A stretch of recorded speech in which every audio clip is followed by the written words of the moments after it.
नमस्कार, मी सदानंद मोरे. तुमचा माझा परिचय तसा वेगवेगळ्या माध्यमांमधून झालेला आहे, होत असतो. म्हणजे वर्तमानपत्रातनं, मासिकांमधनं, पुस्तकांमधनं, सभांमधनं, परिसंवादांमधनं आणि वेगवेगळ्या चॅनलवरती दिलेल्या मुलाखतींमधनं सुद्धा. आज मी आपणापुढं आलेलो आहे तो एक वेगळा चॅनल घेऊनच आलेलो आहे आणि त्या चॅनलचा आजचा पहिला दिवस आहे. आजचा मुहूर्त चांगला आहे. आज दसरा आहे, म्हणजे आश्विन शुद्ध 10 शके 1945 ही आजची तारीख आहे हिंदू पंचांगाप्रमाणे.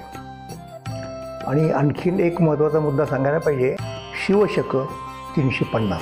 छत्रपती शिवाजी महाराजांच्या राज्याभिषेकाला यावर्षी 350 वर्ष होत आहेत. तर आज जो काही उपक्रम आपण करतो आहे त्यामध्ये पहिली मालिका या वाहिनीवरची असणार आहे महाराष्ट्र मंडळ. तर महाराष्ट्र मंडळ हा काय प्रकार आहे आणि आजच त्याची सुरुवात काय म्हणून करायची, तर त्याचं कारण आहे. त्याचं कारण असं आहे की मंडळ हा शब्द देशवाचक आहे, की तपशिलामध्ये नंतर येणारच आहे. आणि आजच्या दिवशी म्हणजे दसऱ्याच्या दिवशी नंतरच्या काळामध्ये जेव्हा मराठ्यांचं राज्य स्थिरस्थावर झालं आणि मराठे आपला देश, आपलं मंडळ सोडून बाहेर जायला लागले, विशेषतः उत्तरेकडं जायला लागले. आणि उत्तरेकडे त्यांनी आपली तलवार गाजवली. आपणाला कल्पना आहे, आपण म्हणीसारखं वापरतो की आटके पार झेंडे वगैरे. तर तो जो प्रकार होता, म्हणजे एक मुहूर्त दसऱ्याचा गृहीत धरून पुण्यावरून मराठ्यांच्या फौजा निघायच्या. म्हणजे एक प्रकारचा तो दिग्विजय म्हणूयात आणखीन जुन्या परंपरेचा जर विचार केला तर.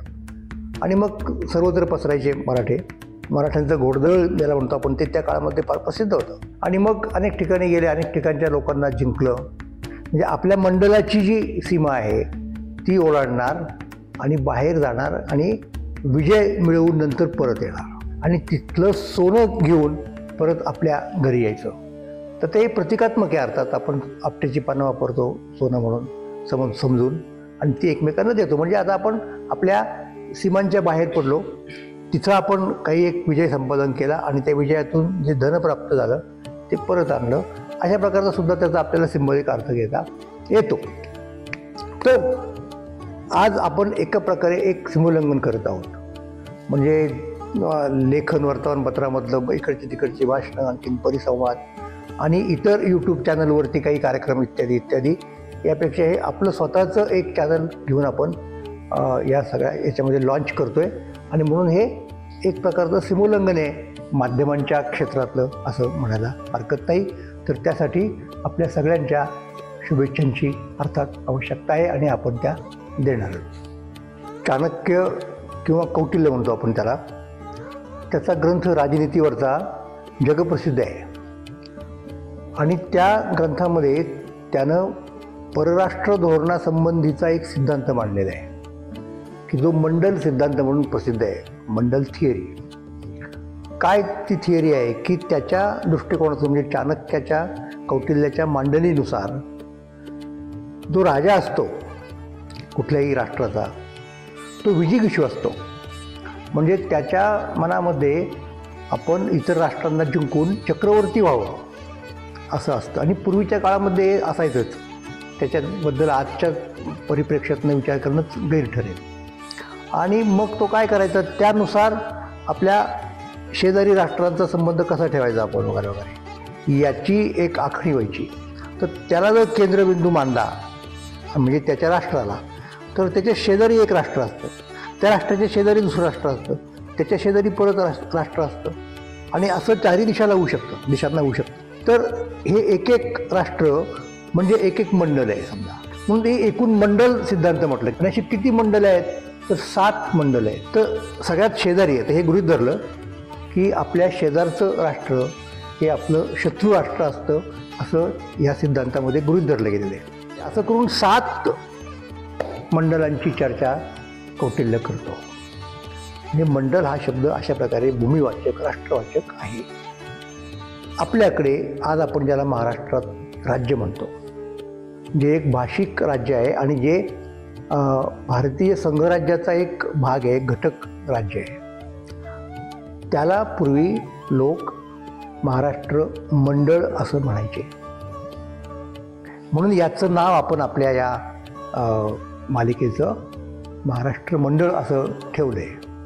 मग महाराष्ट्र मंडळ नाव केव्हाचं होतं, तर आपल्याकडे जे ग्रंथ आहेत त्याच्यामध्ये अतिशय महत्त्वाचा ग्रंथ कल्पना आहे आपल्याला की हा श्री ज्ञानेश्वरी. संत ज्ञानेश्वर महाराजांनी मराठी भाषेतून भगवद्गीतेवरती केलेलं भाष्य म्हणजे ज्ञानेश्वरी, हे आपण सर्व जाणतो. आता भगवद्गीतेमध्ये कृष्णाने अर्जुनाला उपदेश केलेले आहे हे आपल्याला माहिती आहे. आणि असे किती आहेत अध्याय त्या उपदेशाचे, असे 18 अध्याय आहेत. तर ज्ञानेश्वर महाराजांनी सुद्धा 18 अध्यायांच्यावरती भाष्य केलं. एकेका श्लोकाचा अर्थ ओव्यांच्या माध्यमातून मराठीतून सांगितला.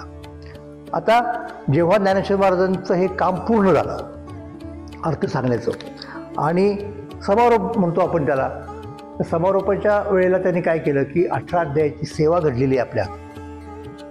मग श्रीगुरूंचे आभार मानले जणू काही आणि त्यांना विनंती केली की आता ही मी तुमची सेवा केलेली आहे, तर मला तुम्ही काही एक द्या, मी तुम्हाला मागतो. आणि काय मागतो तर पसाय म्हणजे प्रसाद मागतो. किंबहुना तुमचे केले धर्मकीर्तन हे सिद्धी नेले, ते तर माझे जी उरले पायिकपणे, आता विश्वात्मके देवे येणे वाग्यज्ञ तोषावे. आता वाग्यज्ञ हा शब्द त्यांनी वापरला, त्याचा काय नेमका सिग्निफिकन्स आहे तर ही यज्ञाची प्रक्रिया आहे अगदी वैदिक काळापासून चालू असलेली, सुरू असलेली. आणि त्या यज्ञामध्ये काय व्हायचं साधारणपणे की यज्ञ केला जायचा आणि यज्ञ जर यथासांग झाला, शास्त्रोक्त झाला, तर ती यज्ञदेवता प्रगट व्हायची. तुम्हाला जे हवं ते घेऊन, त्याला पसाय म्हटलं गेलं. असे अनेक उदाहरणं आपल्याला दिसतील. तर हा सुद्धा एक यज्ञ आहे, परंतु हा पूर्वीच्या काळातल्या यज्ञांप्रमाणे तसा यज्ञ नाही. याच्यात कोणाला बळी वगैरे द्यायचं नाही आहे, कसली आहुती वगैरे द्यायची नाही आहे. तर हा वाग्यज्ञ आहे, म्हणजे वाचेच्या साह्याने केलेला, म्हणजे हा साहित्याचा वाङ्मयाचा यज्ञ आहे ज्ञानेश्वरी म्हणजे. आता तो केला तर तो केला यथासांग झाला, परिपूर्ण झाला, तुमच्याच कृपेने झाला आहे. पण तर तुम्ही मला एक आशीर्वाद, एक वरदान द्या, मी तुम्हाला मागतो. आणि ते जे मागितलं त्याला पसायदान असं म्हटलं गेलं. आणि पसायदान हे इतकं नंतरच्या काळामध्ये प्रसिद्ध झालं महाराष्ट्रामध्ये मराठी भाषकांच्यामध्ये की आता आपल्याला कल्पना केली. लता मंगेशकरांच्यापासून तर अमिताभ बच्चनपर्यंतच्या लोकांनी ते गायलेलं आहे. इतकी त्याची एक लोकप्रियता आहे आणि एक औचित्य आहे. म्हणजे मागतो आपण, आणि मागतो म्हणजे फक्त आपल्यापुरतं मागत नाही, तर जगाच्यासाठी मागतो. हे एक वेगळं आहे, संपूर्ण विश्वासाठी काहीतरी काहीतरी मागणं. तर ते ज्ञानेश्वर महाराजांनी मागितलं. आता पसायदान मागून झालं म्हणजे खऱ्या अर्थाने ग्रंथ संपला. आता 18 अध्यायाच्यावरती भाष्य झालं, त्याच्यानंतर पसायदान मागितलं, गुरूंनी ते मान्य केलं, देतो म्हणाले. आता त्या काळातल्या प्रथेप्रमाणे हा ग्रंथ कोणी लिहिला, कुठे लिहिला, केव्हा लिहिला याचा उल्लेख करण्याची गरज असते. अनेक ग्रंथ तुम्ही पाहता काळजे हे सगळं ग्रंथाच्या शेवटी लिहिलेलं असतं. तसं ज्ञानेश्वर महाराजांनी सुद्धा ते लिहिलेलं आहे. आणि त्या ज्या ओव्या आहेत ना त्याच्यामध्ये तो शब्द येतो महाराष्ट्र मंडळ. मी वाचून दाखवतो काय म्हणतात ज्ञानेश्वर महाराज की हे सगळं मागितलं आणि गुरुजी काय म्हणाले की तेच म्हणे श्री विश्वेश्वरावो, हा होईल दान पसावो, येणेवरे ज्ञानदेव सुखिया झाला. आता पुढे ते सांगतायत ऐसे युगी परी कळी. हा कालाचा निर्देश आहे एक व्यापक अशा प्रकारचा की तेव्हा युग कोणतं चालू होतं, तेव्हा कलियुग चालू होतं. तर त्या कलियुगामध्ये काय झालं ते म्हणतायत की ऐसे युगी परी कळी आणि महाराष्ट्र मंडळी. हे मला तुम्हाला सांगायचं आहे की कोणत्या देशामध्ये हे चालले, हा व्यवहार झाला भाष्यलेखनाचा मराठीमधल्या, तर महाराष्ट्र मंडळात झाला. पुढे मग आणखीन मर्यादित करतात, लोकेशन ज्याला म्हणतो आपण, ती जागा म्हणतो. नेमकं कुठं आणखीन पुढे सांगतायत की श्री गोदावरीच्या कुली दक्षिणलिंगी, गोदावरी नदीच्या दक्षिण तीरावरती. तर गोदावरी नदी ही फार पवित्र नदी मानली जायची. तिला आपण पुष्कळ वेळेला दक्षिणेतली गंगा वगैरे म्हणतो, आपल्याला कल्पना आहे. गोदावरीच्या तीरावरती अनेक तीर्थक्षेत्र आहेत, गोदावरी महात्म्य लिहिली गेलेली आहेत, ती सुद्धा आपण या संदर्भात बघायला हरकत नाही. पण गोदावरी नदीच्या दक्षिण तीरावरती. आता नेमकं गाव कोणतं, आणि आपल्याला कल्पना आहे की ज्ञानेश्वरी कुठे लिहिली गेली, नेवाशामध्ये लिहिली गेली. तर त्या नेवासा गावाचा उल्लेख ज्ञानेश्वर महाराज कसं करतात पहा.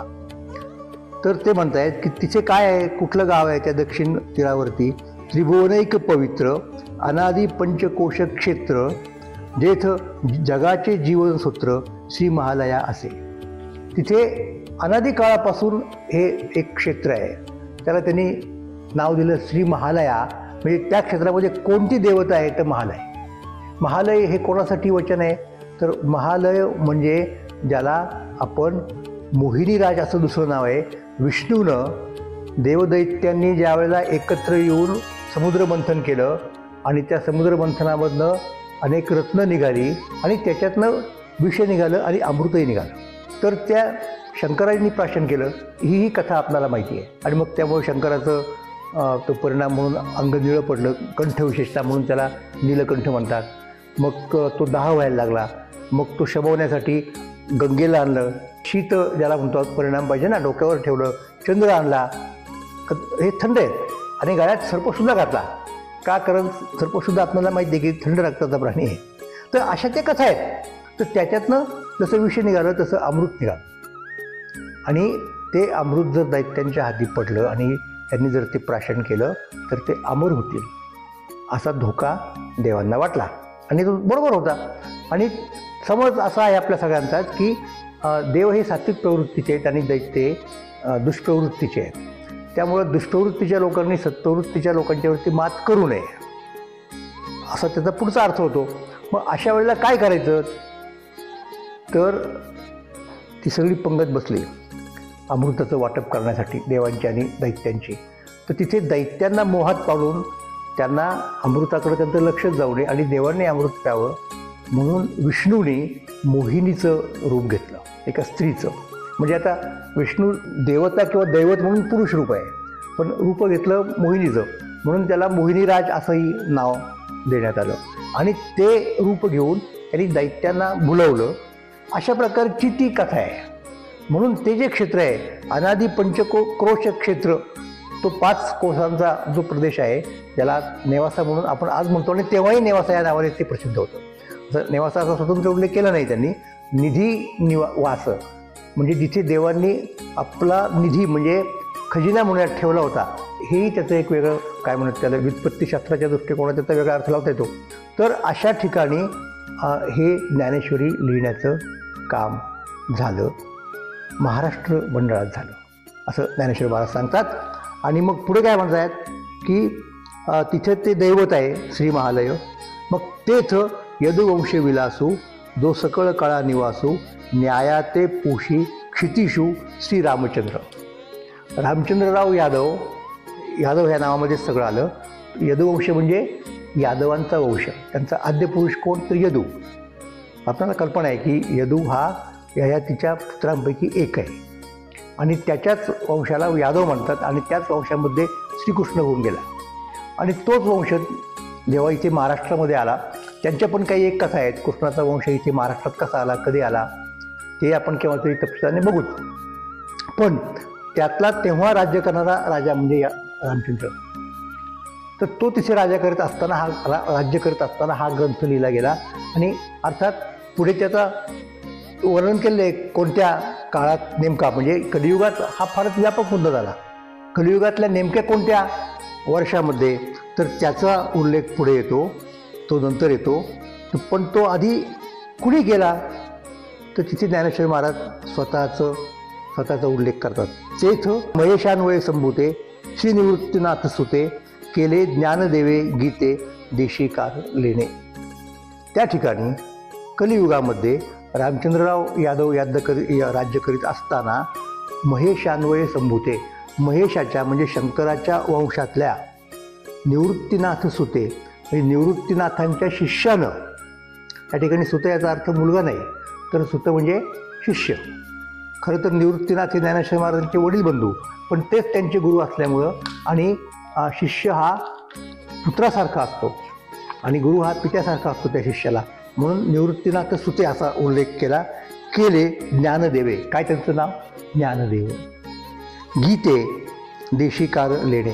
गीतेवरती, गीते म्हणजे भगवद्गीता, श्रीकृष्णाने अर्जुनाला सांगितलेली जी गीता आहे त्या गीतेवर त्यांनी एक अलंकार चढवला, देशीकार लेणे. लेणे म्हणजे अलंकार. नामदेवांनी फार चांगल्या पद्धतीने वर्णन केले. गीता अलंकार नाम ज्ञानेश्वरी. ज्ञानेश्वरी हा गीतेवरचा अलंकार आहे आणि त्याच्यात ज्ञानेश्वर महाराजांना एक गोष्ट ध्वनित करायची, ती फार महत्त्वाची आहे. त्यांनी असं म्हटलेलं आहे की एक सुंदर व्यक्ती असते आणि त्या सुंदर व्यक्तीनं, ती सुंदरच असते, अंगभूत असतं सौंदर्य, आणि तिनं समजा चांगला उत्कृष्ट अशा प्रकारचा सोन्याचा दागिना घातला, तोही इन इटसेल्फ सुंदर आहे. मग अशा वेळेला त्या दागिन्यानं शोभा आणली किंवा व्यक्तीची शोभा वाढवली असं म्हणायचं, सौंदर्य वाढवलं असं म्हणायचं, की उलट त्या दागिन्यालाच शोभा आली त्या व्यक्तीच्या सौंदर्यामुळं असं म्हणायचं, असा संभ्रम पडतो. इथे हा दृष्टांत त्यांनी आधी दिलेला आहे. तो जर इथे आपल्याला लागू करायचा झाला तर मुळात गीता ही उत्तम कृती आहेच आणि त्या गीतेवरचा ज्ञानेश्वरी हा अलंकार आहे. म्हणजे आता एकमेकांना शोभवलेलं आहे असं त्या ठिकाणी ज्ञानेश्वर महाराजांनी ध्वनित केले. हा एक मुद्दा आपल्याला आता मी सांगतो. तर ते देशीकार लेणे, तो अलंकार त्यांनी चढवला भगवद्गीतेवरती. आणि एवं भारताच्या गावी, ते भगवद्गीता म्हणजे काय, महाभारतामध्ये भीष्म पर्वात जे सांगितलं गेलं कृष्ण आणि अर्जुन यांचा जो संवाद आहे तो आहे. मग त्याचंही वर्णन केलं की तो काय आहे, ते उपनिषदांचे सार, शास्त्रांचे माहेर आणि परमहंसी सरोवर सेवी जे तिये गीतेचा कलशू संपूर्ण हा अष्टादशू.